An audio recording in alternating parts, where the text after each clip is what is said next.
भाई जो गुरु वचन पे डट गए, कट गए फंद 84 के। पिता परमात्मा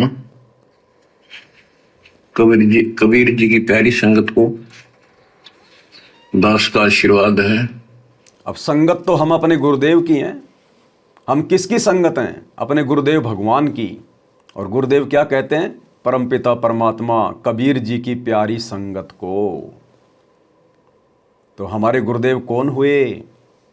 स्वयं कबीर परमात्मा, कबीर भगवान। क्योंकि संगत तो गुरुदेव की है ना।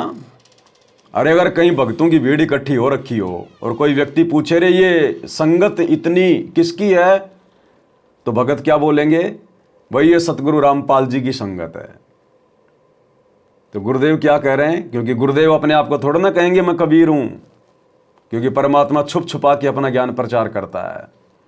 लेकिन अब हमें परमेश्वर ने ये ज्ञान इसीलिए तो दिया है, मूल ज्ञान, तत्व ज्ञान, अमर ज्ञान, कि हम पर्दे के पीछे अपने गुरुदेव को पहचान लें। शब्द सैन सतगुरु की पहचाने, पावे अटल सुहागरे। अब हम अपने गुरुदेव भगवान के संकेतों को समझने लग जाएं और समझ जाएं कि एकमात्र परम शक्ति जो पूरी सृष्टि को चला रही है, सतगुरु रामपाल जी भगवान हैं। परमात्मा आपकी लगन अटल लगावे, इस गंदे लोग का दुख आपको याद रहे, अपने घर जाने की तड़प आप में विशेष बढ़े। एक बात तो आपको याद बार बार दिलाता है दास, और आप भी महसूस करते हो, आपको पता है कि यहां ना रहेंगे ना कोई रहा है।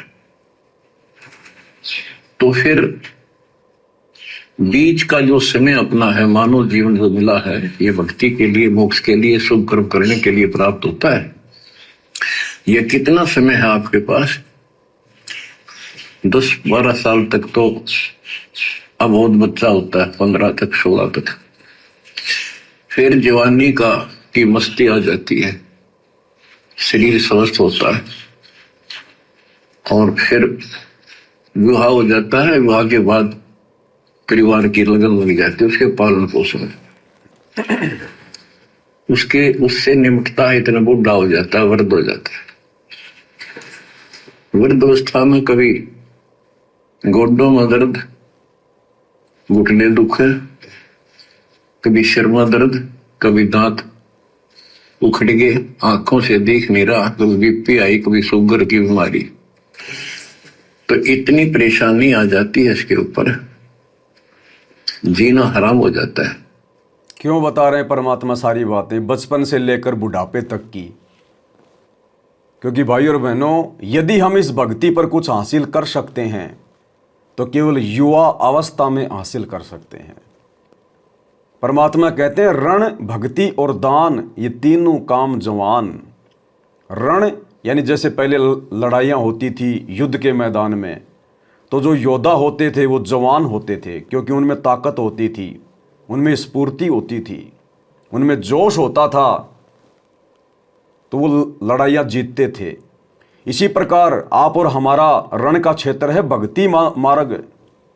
ये भक्ति के ऊपर जो संघर्ष, भक्ति को सफल करने के लिए, मर्यादाओं का पूर्णतया पालन करने के लिए हमें अपने घर परिवार में, समाज में जो संघर्ष करना पड़ता है, ये हमारा भक्ति रूपी मैदान है, रण का मैदान है। तो युवा भगत या बहन जो संघर्ष कर लेगा, बच्चा और बूढ़ा नहीं कर सकता, क्योंकि बच्चा तो अपने माता पिता के अधीन होता है और बुढ़ापे में फिर वो अपने बेटे के अधीन हो जाता है। लेकिन युवा अवस्था में वो स्वतंत्र होता है। तो जो संघर्ष इस भक्ति मार्ग पर युवा भगत कर लेगा, युवा बहन कर लेगी, वो बचपन और बुढ़ापे में नहीं हो सकता। तो परमात्मा कहते हैं मीटर खींच दो भक्ति का, तुम्हारे पास में अच्छा अवसर है। रण, भक्ति और दान, दान धर्म जो युवा भगत जो कर लेगा, बूढ़ा नहीं कर सकता। बूढ़े के हाथ में बुढ़ापे में कुछ नहीं होता, उसकी पेंशन भी उसके बच्चे छीन लेते हैं, और बचपन में तो बेचारा लाएगा कहां से पैसे वासे। लेकिन युवा अवस्था में वो अपना काम धंधा कर सकता है, अपनी नौकरी कर सकता है और 2 पैसे धर्म पे लगा सकता है। तो परमात्मा कहते हैं रण, भक्ति और दान, ये तीनों काम जवान। इसलिए परमेश्वर कह रहे हैं कि पुण्यात्माओं, तुम्हारे पास में जबरदस्त मौका है, हर प्रकार से भक्ति पे मीटर खींच दो। अन्यथा ये समय, ये जवानी का 15, 20, 25 साल का समय यदि गुजर गया, हो सकता है तुम्हारे बच्चे भी बहुत अच्छे हैं, तुम्हारी पुत्र वधू भी बहुत अच्छी हैं, वो भी भगत हैं, सब ने नाम ले रखा है, तुम्हें बुढ़ापे में कोई दुखी नहीं करेगा। लेकिन शरीर का दुख तो भाई आएगा। ये हाड़ मांस का पुतला है, ये तो ना चाहते हुए भी हमें भोगना पड़ेगा। ठीक है, जो व्यक्ति भक्ति नहीं करता उसकी तरह हम नहीं भोगेंगे, लेकिन फिर भी बुढ़ापा तो बुढ़ापा ही होता है, भगत ने भी भोगना पड़ेगा। परमात्मा मदद करेगा, राहत देगा, उस कदर दुखी नहीं होने देगा, लेकिन दुख तो उठाना पड़ेगा। तभी बुढ़ापे में हम परमात्मा को याद करेंगे। वो बुढ़ापा भी हमारे लिए वरदान होगा। बुढ़ापे में वो थोड़ा बहुत दुख परेशानियां भी हमारे लिए वरदान होंगी। हमें भगवान याद आएगा, हमारी लगन लगेगी, उसका सुमरण होता रहेगा। तो परमात्मा कहते हैं सुमरण का, सत्संग का और दान धर्म का जितना मीटर खींचा जाए इस युवा अवस्था में खींच दो, ये बाद में मौका नहीं मिलेगा। घुटने दुख है, कभी शर्मा दर्द, कभी दांत उखड़ गए, आंखों से देख नहीं रहा, कभी बीपी आई, कभी शुगर की बीमारी, तो इतनी परेशानी आ जाती है, इसके ऊपर जीना हराम हो जाता है। तो इस इतने से काम को आप देख लीजिए, प्रोसेस इसका, यदि मोक्ष नहीं हुआ, पूरा सतगुरु नहीं मिला, तो फिर अगले जन्म में क्या होगा? फिर पीछे तू पशुआ की जय गद्दा बैल बनाई, ये 56 भोग कहाँ मन बोरे, कि तक कुर्नी चढ़ने जाएगी। फिर पीछे तू पशुआ कीजिए गद्दा बैल बनाई, और ये 56 भोग कहाँ मन बोरे, कि तक कुर्नी चढ़ने जाई। आप ये ना सोचना कि परमात्मा जगत के लिए सत्संग करते हैं या खाली भक्तों के लिए सत्संग करते हैं। इस परमात्मा सतगुरु रामपाल जी भगवान के तो सभी बच्चे हैं, सभी आत्माएं हैं। सत्संग परमात्मा जगत और भगत सब के लिए करते हैं। जिसकी जैसी बुद्धि होती है अपने अनुसार उन चीज़ों को ग्रहण कर लेता है। परमात्मा कहते हैं जो भक्ति नहीं करेंगे, समय पर भक्ति पर नहीं लगेंगे, पूरा सतगुरु नहीं बनाएंगे, नकलियों से चिपके रहेंगे, कहते फिर अगले जन्मों में उनकी दुर्गतियां होंगी, गधे कुत्ते सुअर बनेंगे, बैल बनेंगे। आज इस मनुष्य जीवन में जो 56 प्रकार के भोग भोग रहे हैं, हर प्रकार के आनंद उठा रहे हैं,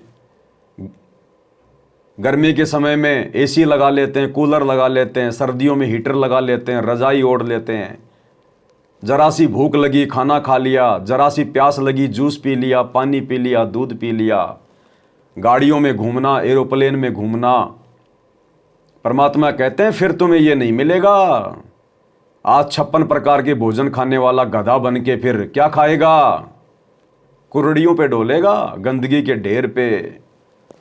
और इसी प्रकार जिसने पूरा गुरु भी बना लिया और यदि आजीवन मर्यादा में नहीं रहा या अंत समय में भी मर्यादा तोड़ दी, मन में कच्चापन आ गया, लोक लाज में आके भक्ति छोड़ दी या मन में दोष पाड़ लिया और भक्ति का दिखावा भी कर रहा है, कहते हैं फिर वो भी 84 लाख योनियों का अधिकारी है। परमात्मा कहते हैं जगत वाले को माफी है, भगत को माफी नहीं होती, क्योंकि भगत ने ज्ञान होने के बाद में गलती की है। भाई जगत को तो ज्ञान नहीं है इसलिए उसको तो माफी है। जैसे आप और हम सभी भगत भाई बहन पहले सारे उल्टे काम ही करते थे, बिना भक्ति के, बिना ज्ञान के। तो परमात्मा ने हमें माफ किया, तभी तो अपनी शरण में लिया कि भाई नादान है, इनको पता नहीं है बेचारों को। कभी किसी जन्म में ये मेरी शरण में आए थे, लेकिन बार बार इनके मनुष्य जन्म हो रहे हैं, पीछे की सारी बातें इनको याद नहीं है। तो परमात्मा ने फिर से हमें माफ किया। हम जो जो कुकर्म कर रहे थे, शराब, मांस, बीड़ी, गुटखा, चोरी, जारी, पता नहीं किन किन कुकर्मों में उलझे हुए थे, परमात्मा ने हमारी उन तमाम गलतियों को नज़रअंदाज कर दिया, हमें माफ़ कर दिया। नादान है, भोले बच्चे हैं, हमें मौका दिया ना। और यदि ये ज्ञान लेने के बाद अब हम वही गलतियां दोहराएंगे, उनमें से कोई भी गलती हम करेंगे, तो फिर परमात्मा कहते हैं जानबूझ सांची तजे करे झूठ से ने। और ऐसे भगत की तो संगत परमात्मा शौपन में भी ना दे। फिर परमात्मा हमसे बहुत ज्यादा नाराज होता है और अगले जन्म में फिर वो भगत 84 लाख योनियों में जाता है। तो परमेश्वर जगत और भगत दोनों को समझा रहे हैं कि बाद में तुझे 56 प्रकार के पकवान नहीं मिलेंगे, सोने के लिए बेड नहीं मिलेंगे, घूमने के लिए गाड़ी घोड़े नहीं मिलेंगे, फिर 84 लाख योनियों में सैर करेगा, जैसा तेरे भाग्य में होगा वही खाने का। भाई जो गुरु बचन पे डट गे, कट गे फंद 84 के, कट गे फंद 84 के, कट गे फंद 84 के। भाई जो गुरु बचन पे डट गे, कट गे फंद 84 के, कट गे फंद 84 के, कट गे फंद 84 के। भाई जो गुरु बचन पे डट गे,